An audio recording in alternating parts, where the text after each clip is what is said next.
اقل اللوم عازلا والعتابا وقولی ان اصبت لقد اصابن۔ اس کا معنی یہ ہے مجھے ملامت نہ کر اور مجھ سے ناراض نہ ہو، اگر میں تیری محبت میں صادق ہوں تو کہہ دے تو سچا ہے۔ یہاں پر العتابن یہ اسم ہے اور تنوین نون ساکن کی صورت میں آ رہی ہے، اور دوسرے حصہ میں اصابن، اصابہ یہ فعل ہے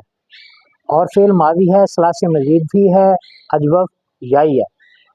تو یہاں پر تنوین نون ساکن کی صورت میں لائی گئی ہے،